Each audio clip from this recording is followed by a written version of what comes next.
That's rolling. And just to verify, you don't mind me publishing this to YouTube? No, that's okay. Okay, great. And so in case you do, like later in the trip, change your mind, or when you see the video, you can just let me know and I'll take it down. Okay, great. There's no problem.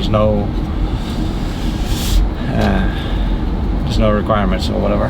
So we were talking already a little bit, and you're from the UK. You're soon going to be a doctor. A doctor of what? Just a unspecialized. So when we general medicine doctor. Yeah, when we finish medical school, we have to do certain rotations in a little bit of everything. So I'll have to do a bit of everything, and then I get to choose what I want to specialize in later down the road. Okay. And so you have to do a rotation, like you work at several places, and yeah. And you chose Naples. I did, yes. Wow. So why international? So I have some family out here. Oh. And I heard that Naples is beautiful all year round, and that the weather's nice, it's close to the beach, it's a very safe community, so I chose to come out here and spend some time with my family in the evenings and then come and get some experience during the day. Oh, what a tough life you have, hey? I know. Well, I think you sorry, but I think you just described Naples very well. It's safe, beautiful beaches. It's not also like the big city feel. It's more like a small town feel, kind of. Yeah. Everyone seems to know each other somehow. Yeah, a little bit. But then, you're not shocked by the weather? I mean, it's very hot, and I heard there are lots of hurricanes here, but I haven't experienced those yet. Oh, until when are you going to be here? Just till the end of summer, so September. Oh, you may not experience hurricanes by that time, I think. I hope not. No. Every year we will get some storms in Florida, but whether it hits Naples is to be seen, of course. Now, last year was horrific with Ian. I heard, and with the beach, part of it's cordoned off because the decking and the piers have just been sort of blown to bits. Right. That's been pretty devastating in some certain areas. Hey, and so, well, by the way, have you felt the water lately in the Gulf of Mexico? I did. It was really warm. It's crazy. Yeah. I mean, normally when you are at the beach, you want to take a dip to cool off, but it's almost impossible. Yeah. We went the other day with my family, and it was actually cooler getting out of it and just with the breeze. Right. It's like getting in a bath when we tried to cool off in the sea. Yeah, right. But it is what it is. But I've never experienced the Gulf of Mexico so hot. I think it's in the 90s or so. Oh really? Is it not normally like this? Well, I mean, I've only been here 3 years, so what would I know? But it's just crazy how warm that water is. So, about your doctor training, right? Is there anything like particular that's different here in the US than you would say like what you've learned in school in the UK? So what's different in the US? I think they use a lot more like robotic surgery here. Oh, interesting. In comparison to the UK. Okay. Also, the age of the patients they operate on here are much older than they do in the UK. So I think here, I heard there's not really a limit on like the age of surgical patients. Oh, really? Whereas in the UK, I think they tend to lean towards medical treatment instead of surgical treatment, obviously because the risks with age can increase. But over here, I think they have quite a high success rate of successful surgeries on even on very older elderly patients. Yeah. And is that because it's robotics more or evolved, or does that not matter? I'm not too sure myself. I don't know too much about that area to be able to comment on it, but I think also the health system within the UK at the moment, it's quite stretched. I'm not sure if you know what's going on in the UK with the healthcare system. There are lots of doctors' strikes and nurses' strikes. Why is that? Because they feel they're not being paid enough. And how it's sort of described in the UK is that people are leaving the UK to go and practice elsewhere. So doctors and nurses, they'll qualify in the UK and then they'll leave for sort of the US or Australia because the pay is better, the lifestyle's better, and that means there are less doctors and less nurses staying in the UK. So it means that they're spread more thinly. Right. And obviously that's more stress. There's a lot of stress, and it's okay if you're being paid, enough, and the pay kind of compensates for that. But at the moment, it doesn't really. But also, if you get better pay, it would stop the outflow of the current doctors and nurses. Exactly. Yeah. Right. So that's what they're currently striking for, is better pay to stop people leaving the UK. Those strikes don't come out of nowhere. There must be a real discrepancy between the pay here and the pay over there. Yeah, there absolutely is. There absolutely is. Absolutely, yeah. So, say for example, a junior doctor over there, you start on a salary in the 20,000s, I think. US dollars? Pounds. Yeah, pounds. So that would be, I'm not too sure of the conversion rates, but yeah, in the 20,000s of pounds. And over here, I think you start somewhere in the $40,000, and for like the end of your technically junior doctor training here in the US, you can earn up to something like $80,000. In the UK, it's closer to maybe 40, 50 at the end of your junior doctor training. Don't quote me on those figures because they might be totally wrong, but there is a huge discrepancy in the pay brackets. So that is a big difference, eh? Yeah, and because there are less medical practitioners over there, they're then being called in, for lots of overtime, extra shifts, on call, and it means that people are having less time to spend with their families, and it's the lifestyle as well as being affected. So I do hear though from other passengers that the health system in the UK is really good. You don't pay a lot. Even you don't even need an extra insurance if you don't want to. Yeah. Then you get lesser care maybe.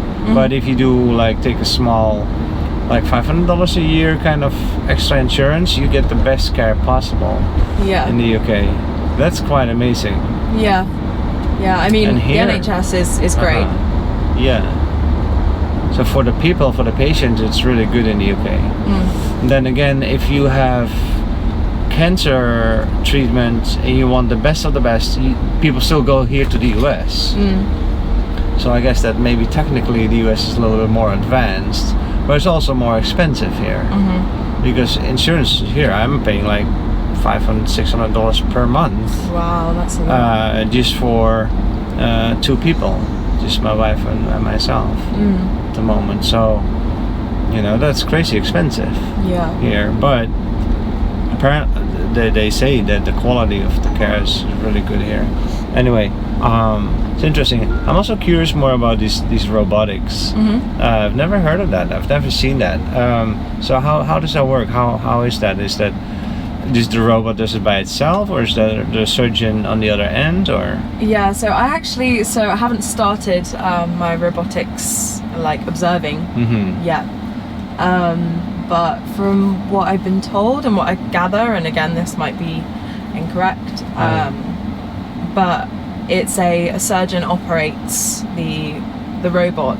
So the robot, there's no contact between the surgeon and the patient, which then could mean in the future that surgeons can remote operate surgeries. Say for example, it's a he's on the beach in the Bahamas and he has a patient in a New York hospital, and he just flicks a few switches on his laptop. Oh yeah, not so much that, I don't think, not as glamorous as that. But if there's a patient who really needs a specialist type of surgery, who it's an emergency and no one can get to them in time, it then means that if people are programmed or trained to program these robots, then they can save more lives without them physically being there. Sure.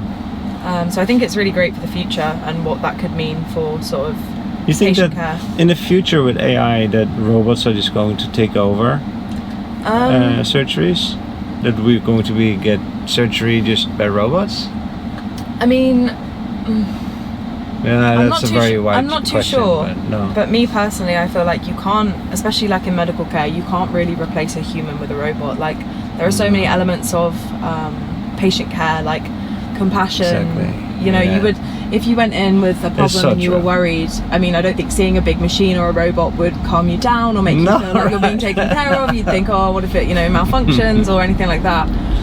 It's so true. And I've had a couple of minor surgeries, and it was just nice to first being able to get to know the doctor, just shake hands, and he calms you down. He tells you exactly what's going to happen. Yeah. And that, oh, that's a good man, and he's in charge. Now that he may have robots supporting his work, I could still see that happening in the future. But basically you're saying that's already happening. I think so. So what kind of surgeries are you talking about?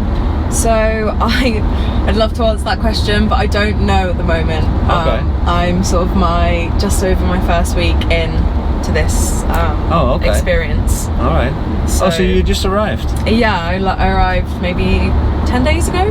Oh, okay. Welcome. Thank you. Yeah. But you already know that to go to Mercado. Yeah. Because that's number one hotspot in Naples, I guess. It is, and there's an English pub there, so. Oh, I got you. Hey, remember, this is on YouTube, eh? The whole family may see this afterwards. There's an English pub. There she goes, straight after work. All right, people. Oh no, actually, I'm not. I'm staying around Mercato, so yeah, of course. I'm not heading to the pub right now. Yeah, of course. But yeah, it's pretty accurate actually. It's pretty similar to British pubs, although they have a big American flag on the wall, and they have lots of photos of the Beatles, which I don't really see anywhere in the UK too much. But it's a nice touch. Yeah, and so, but that means that when they pour the beer comes out of this big.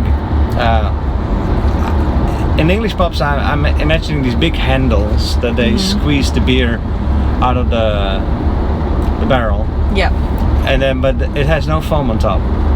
Oh, no foam on top in the UK? Right.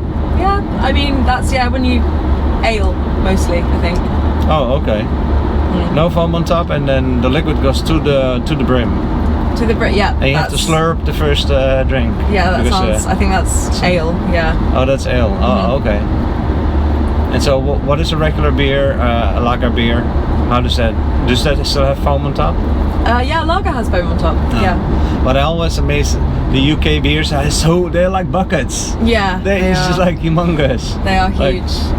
From the Netherlands, you have these tiny little. You probably guys laugh at our beers because they're tiny. Do you know what? I'm actually not a fan of beer myself, so I tend to stay away from it. From beer? Yeah, from beer. I hate the taste. I don't know why. Loads of people love it, and I'm probably gonna, go against the general population here. But I think it's it's awful. I don't know why people would drink it. You were gonna say disgusting, weren't you? You swallowed it. Each to their own. Each to their own. Yeah, no, of course. I mean, some people like wine, some people like beer, and some people like both. I don't drink so much beer anymore, but back in the day, sure, I could and I was always impressed with the size of the UK beers, and I thought it was all good. It's just as you grow older, you don't need as much alcohol anymore to have fun. Yeah, I suppose. True. And also in the heat like this, it really dehydrates you. It's not. Oh, alcohol does. Yeah, it's not great. It's almost dangerous here. Especially don't drink a beer on the beach here because. Yeah, it's easy way to get dehydrated. So. Right. And so what's the plan? So let me see, you just arrived, now it's July, August, September, so it's only 3 months then? Yeah. And then what is then the specialism that you're going to be involved in? The specialism in the future?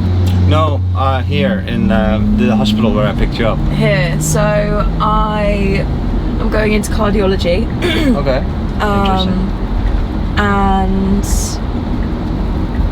yeah, so I think I'm doing a bit of plastics as well, so plastic surgery. Oh, interesting. There's a lot of that in the US. Sort of. Yeah, but I'm not here in September. I actually leave just before September starts. Oh, okay. So I'll see even less of it. Yeah, it's not long at all. I'm gonna really miss it here. I'm sure that you're going to be considering, since you have family here, to become a doctor here. I'm definitely considering it. You might, huh? But then again, it kind of contributes to the problem we're having over in the UK, doesn't it, of people leaving? Yeah, but that's not your responsibility, is it, in the end? I guess. It's not my entire responsibility, but it's definitely something I've got to think about. Oh, okay. That's fair enough.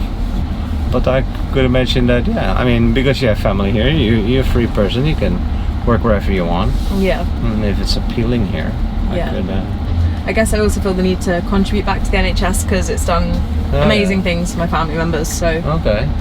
I feel some need to give back. Nice. Well, it was very nice meeting you and talking to you. Yeah, it was lovely to talk to you too. It's only short, but so be it.